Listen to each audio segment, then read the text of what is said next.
Hi, welcome to Teacher Julie's Kitchen. That's the recipe for the Oatey scones we're going to be making today, and I'll show you the recipe.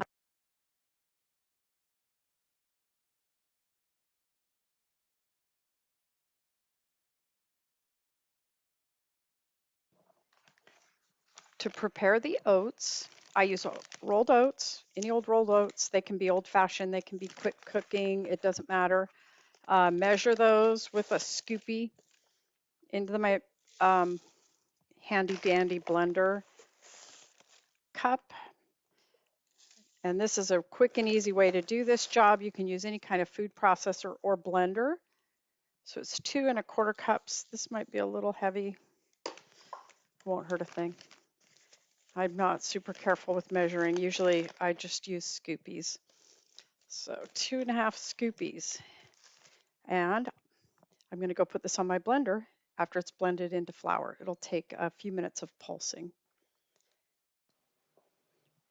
Okay, so before we start mixing things up, I always like to remember to start the oven. So I'm going to go turn the oven on to 350 degrees and prepare my pan with a piece of parchment so that it will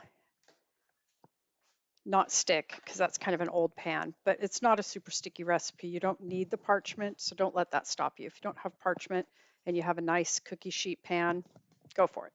So after I blended down those oats, it comes to about 2 cups. And so I wanted to mention you can buy oat flour. It's just exactly this, but it's cheaper to just buy the oatmeal and then grind it down. But if you do buy the oat flour, you only use about 2 cups for this recipe because it grinds down, takes up a lot less space. So that's the oats. I'm not going to put them in the bowl yet because I like to put the coconut oil in first. I'm measuring the coconut oil into a measuring cup like this. I pack it in with a spatula like this, but I break up the coconut oil with a knife. So I grind up in there, just to give you guys some technique. I know coconut oil is not the easiest thing to bake with, but it's super good for you. And for this recipe, boy, this is so good with coconut oil. You can use butter. You know, if you don't have coconut oil and if you want to use butter, you can. The recipe's great. But coconut oil adds to the effect of the fiber supplement, if you get my drift. It's a real handy um, sort of lubricant for your digestive system. So there's my cup of coconut oil, and I start with that in the measuring bowl or in the mixing bowl. And coconut oil is kind of a pain to work with, I know. So if you want to throw butter in there, I feel you, honey. Okay, so there's the coconut oil. And now I can go ahead and start putting powders in here. And I'm going to mix them in kind of like you do with biscuits. But I tell you, it really makes a difference. So if you're kind of just want to do it that way, that's fine. It really makes a difference if you work the product the least amount. So that means to prepare your whole dry ingredients first. So I'm going to go ahead and add, this isn't on your ingredient list, but I do this. I'm just going to show you another way to add a little fiber. I have a little whole wheat flour. It's white whole wheat flour. And I just put a little bit of that. I probably put in 1/4 cup of that. And I just do that because the more whole grain I can put into my food, the better I feel about it. And then I have some regular flour. So I'm going to measure this straight into my cup that has the oat flour into it so that I can pour it in out of one container and not have to dirty up another bowl. And as you can tell, I'm not the most precise measurer. Some baking is very precise. Scones, not so much, guys. So about 1/4 cup of that turned out to be whole wheat flour. The rest is white flour. Regular, I'm using fine pastry flour only because the stores don't have the regular Bob's Red Milk flour right now. Thanks, pandemic. Okay. I need to get the baking soda. I have almost everything out, but I need the baking soda powder, baking powder, and the salt. I've got the salt. there's this thing called mise en place. Mise en place means everything in place, and that is the thing you want to do before you start cooking. 2 teaspoons of baking powder. Mhm. Salt was 1 teaspoon. I just opened my little salt shaker and poured out of there.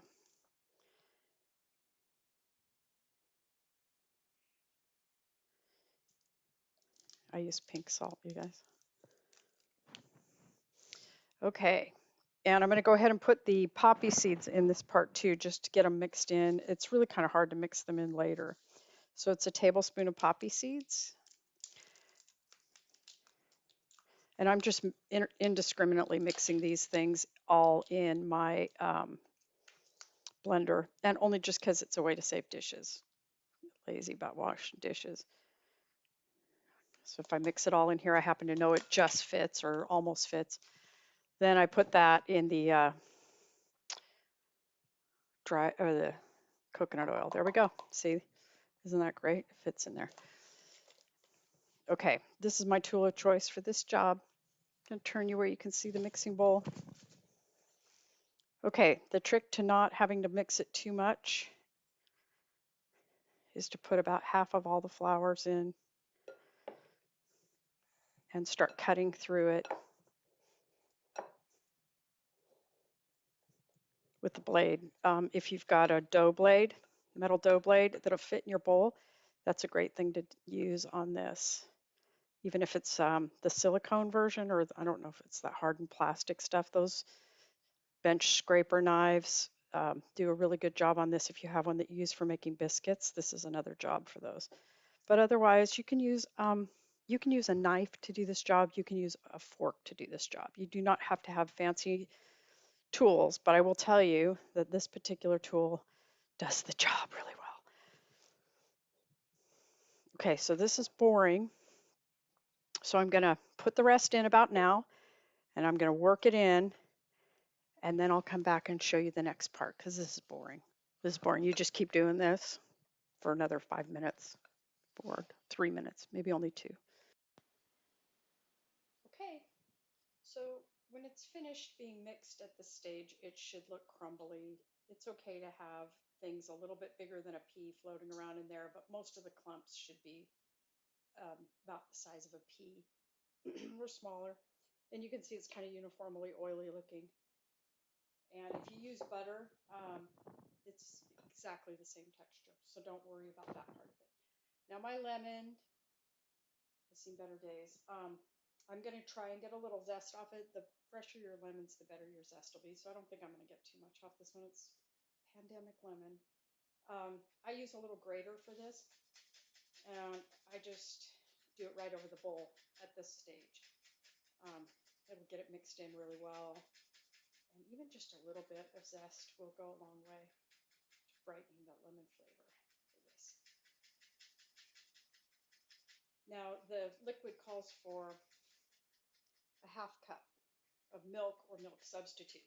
Now that's really actually milk substitute, and any mixture of liquid stuff that you want to put in.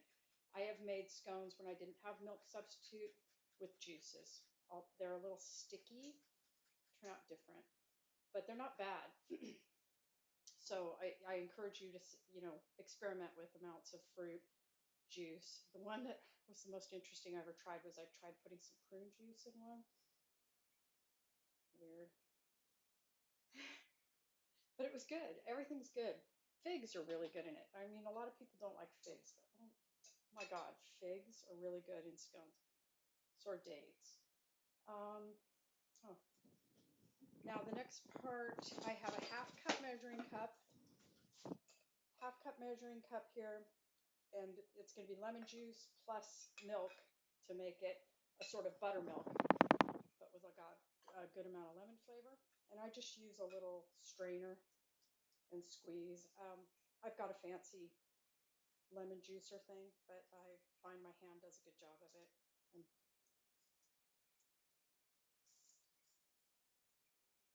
they're big, strong hands. Sometimes if I have a little cut somewhere on my hand, I'll use the um, juice collector, you know, you can use it for orange juice or whatever. Or if I don't have a real juicy one, this one was really juicy, easy to squeeze. Okay, I could probably get a little bit more out of there, but we're going to just go with that for now. Cut all the pips. And then my hand's all wet and juicy. Worst thing to try and open a container with a wet hand. Hasn't been opened before.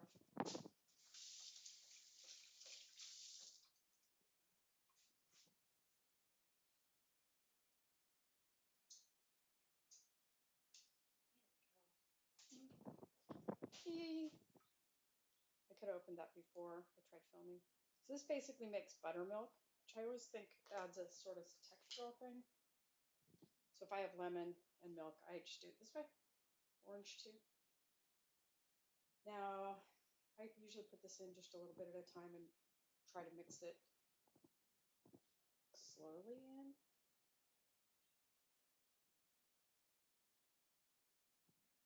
Scones are a family tradition.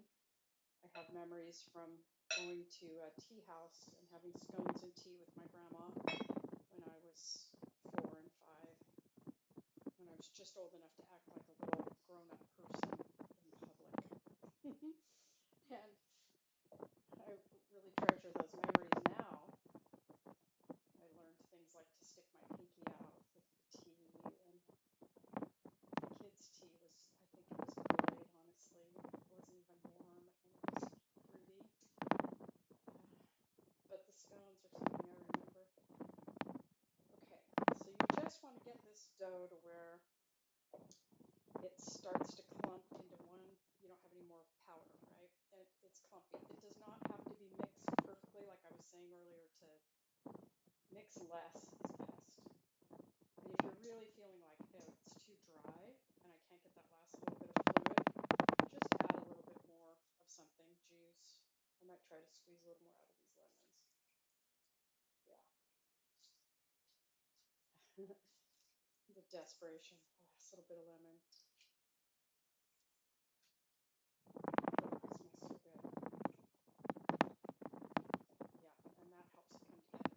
Okay, so next section is going to show us how to form it up. I've now got it formed up to where it's clumpy, it's stuck together, there's no more powder in the bowl, and it's ready to form into the piece that we're going to cook.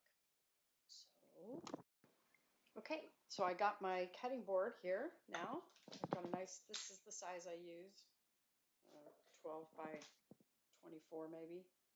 And here's my raisins, which I soaked in water, and I'm going to put them in, even though there's a little bit of extra water here. I just go ahead and pour that in. It's good for you. And that extra liquid that the raisins are in just serves to plump up the raisins. It'll make the dough a little bit wetter, but it's mostly about plumping the raisins so that they're not hard and bitter. And most of the time when people say they don't like raisins and things, it's because they've had too many like that have been baked without getting softened. So try that little trick for people that say they don't like raisins in baked goods, and see if that's really what they don't like, is when they're dry. So I'm going to turn this out onto this dough, onto this board, and you can tell it's just barely mixed together. It doesn't really hold that well yet. But I'm going to do the last part with my hands. And this is the part you can get the kids involved here. This is fun. So I did wash my hands 3 times already, just so you know. So the trick to this is to make a log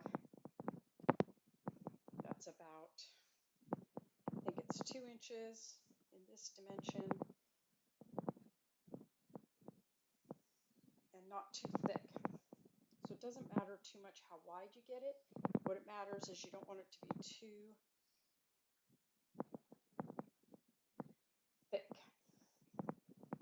And you kind of aim for a log like this. And this is a little thick overall, but I have this tool, which I feel like I can get it nice and flat without having to sweat my hands on it. So I use this when I get down to where I think I'm about done. And this kind of also gives me a picture of how many scones I'm going to get. So if I need a certain number, I use this tool. It's a handy tool. I know I have lots of cool tools, right? I use this tool to get, and seriously, the kids probably wouldn't make it that neat, but they could get it approximating that. It doesn't have to be any better than a kid would approximate that. The next trick is to cut triangles, and the triangles should be about an inch on the fat end and should come to a point. So I just go through trying to see. You can't really see what I'm doing yet, can you?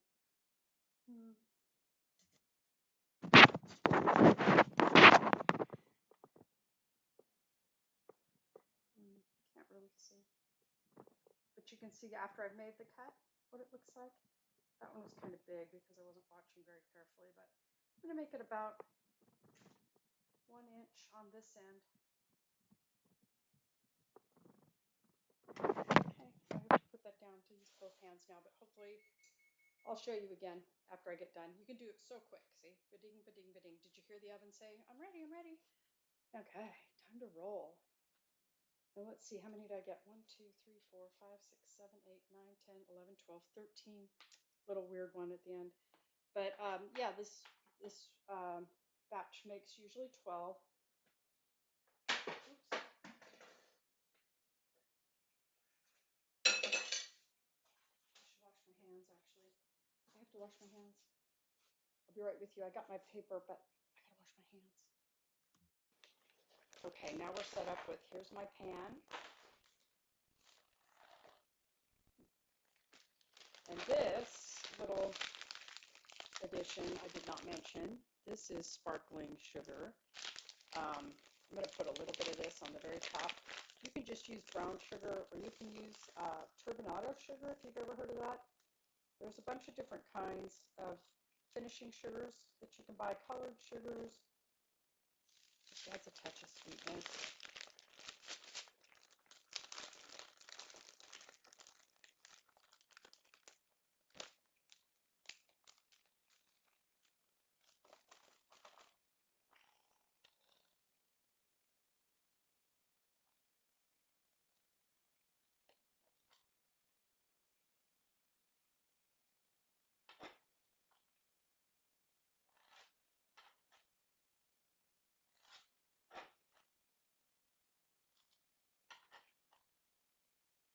They grow a little bit in the oven, so you want to be careful.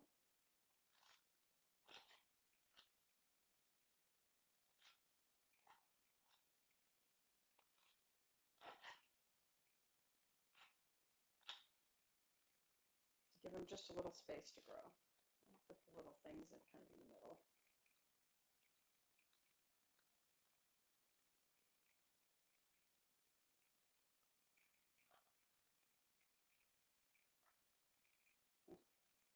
Okay, into the oven they go.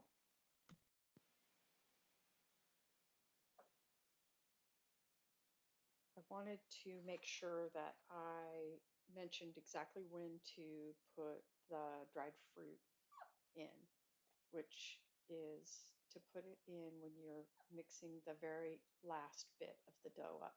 So you don't want to mash in the fruit, especially if you're using, because you can use canned fruit or dried fruit. If you're using canned fruit, I suggest you just really carefully put it in just as you're putting it out on the board and flattening it out, so you don't mush it out too much. And dried fruit, that's the time to put that in. Any kind of juice, add that to the milk, as I mentioned earlier, and so you get your liquid ratio just right. And you can use alternative sweeteners like syrup. The sugar is only a quarter cup in this whole recipe, and I forgot to show you that I added it in the dry ingredients. So it goes in with the dry ingredients, and it's just such a small amount. And you can use maple syrup is really good. It makes the dough a little sticky, but it's good. And the other thing I wanted to say is people think of scones as being very dry, and they don't particularly like them. And I recommend for people who feel like I kind of like scones, but they seem so dry, to try a glaze or a frosting. So glaze is just a real thin, powdered sugar based frosting, and you can drizzle it. And that makes a real nice crust on there if you do that right. And then you can also make, oh my gosh, maple frosting. If you just look up a recipe for that, maple frosting is really good on scones.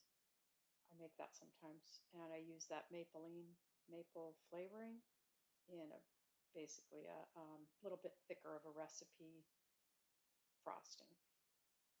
You can put chocolate chips in, put those in toward the very end because you don't want to overmix those. And that is something that will stick if you are using a not particularly sticking proof pan. If you're using chocolate chips, I recommend you use a parchment or something.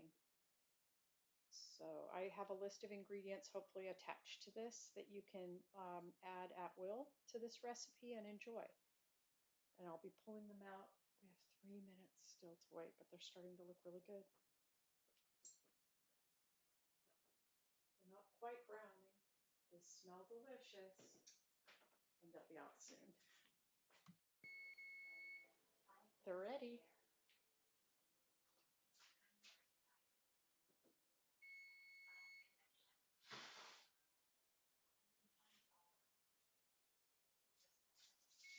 Waft that smell. You can smell when they're done. They have this toasted oat smell. This, hoping you can see the color on them, is just ever so slightly browned.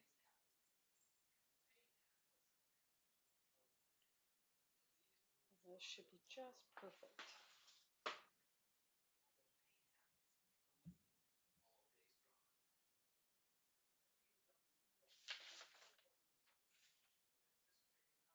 Hope you enjoy them.